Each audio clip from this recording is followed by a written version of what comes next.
Attendance is predicated on one's ability to drive. How can we assure continuance of this and at the same time maintain safety on the roads? Dr. Rogers. Yeah, this is a difficult question because as a doctor I do see people who shouldn't be driving. And whether it's from eyesight or occasionally I'll put somebody in a cast, or there are major safety issues with driving when you're beyond the means of being able to drive.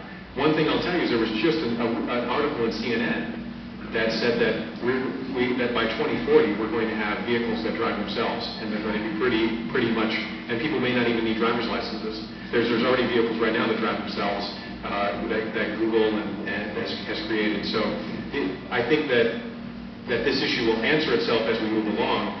But what's really important is that we make sure that people on the road are safe, both the senior in the car and the people outside of the car. Now that also means that you have to have adequate transportation to be able to get back and forth from the grocery store or from wherever it is that you need to go. And so we need to make sure that those types of public transportation, senior transportation, is well funded so that we keep everybody else safer and we keep the senior in the driver's seat that would be in the driver's seat safe as well. Thank you. Ms. Mother. My mother is 82. I'm so grateful that my mom is still here with me and our family. One of the things, my mom still drives, and it does worry me sometimes when my mom is driving, but that's her only form of transportation. One of the things that I have seen in the different facilities, senior citizen facilities, is transportation issues related to the elderly. There aren't any. We have here in Antelope Valley Committee on Aging. They do the best that they possibly can with providing transportation to the senior citizens. But when you start getting further out in the rural area, what about the individuals who are in the rural area and they have no transportation? I think as a state legislator, I want to look at finding solutions so that we can even reach out in the rural area to those that are homebound.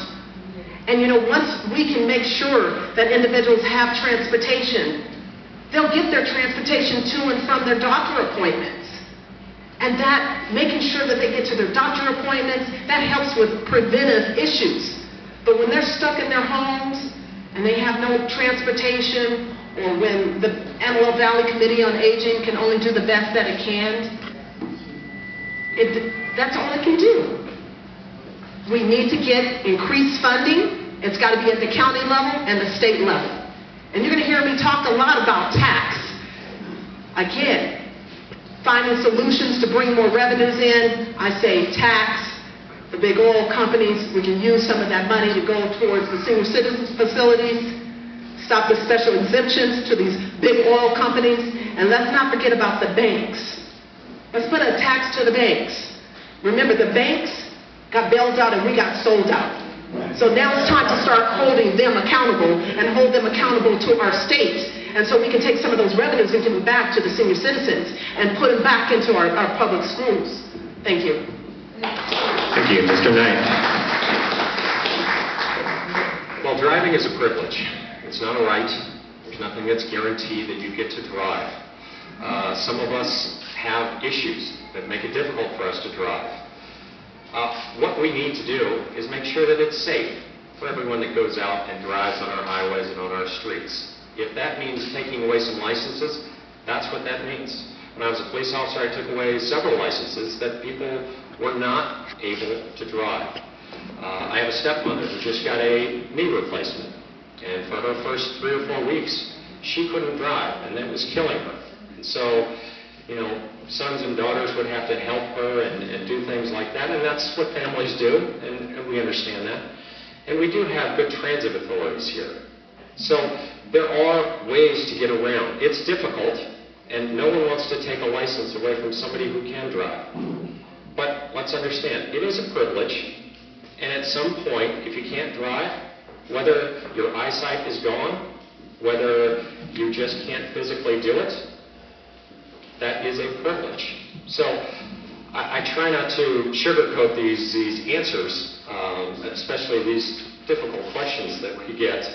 But it is the truth. We want all of our streets to be safe. I have an 18-year-old out there. I want him to be safe.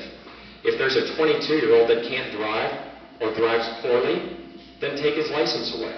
If somebody can't drive that's 45, then take their license away. It is a privilege.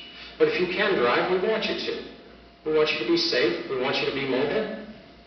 But let's understand that we want our streets to be safe too. Okay, Mr. Henningsen. I didn't get my first car until I was about 19, and I came from a pretty modest background, but how many here remember being a teenager and what it was like getting your car? Do you guys kind of remember that sense of freedom, that sense of, I can listen to whatever radio station I can, whether it was KRF in the original days, but maybe it was just a live channel or an 8-track or what have you. But it's the same thing with seniors. I was at Friendly Valley a few months back and talking to seniors, and it's their access to the world. It's their sense of independence. And even though they may not be safe on the roads, it's for them, that's the way they go get groceries or they go do things. And so I think it's important that we remember that it is a privilege, that it is an issue for our senior community, because how are they going to get around? What are they going to do if they lose that sense of independence? And I'll just share a quick story. And so I was in college, and again, like most college students, I was on top ramen one day, cup of noodles the next, and mooching for food at a friend's house. So I never had more than a twin bed until I was probably well into my late teens. And a friend of mine had a queen-size mattress, and so I had the idea, well, we'll just put it up on a car, and we're only going 2 miles, and it won't be an issue. And so we put the mattress up on a Jeep Wrangler. We had Barry White on. If you guys remember Barry White, that's not part of the story, I just remember that it was on. And we got pulled over, and the officer said, you guys realize that driving in a Jeep with your arms like this is not up to code, and it's not safe for you, and it's not safe for other drivers. And so we apologized, put it on the side, managed to get a couple more guys to carry it. But it kind of illustrates the point that, yes, I would have liked to have continued driving. It would have been great for me, but I was a danger to other people in case something would have happened, or Barry White would have excited us to jump up and down or something.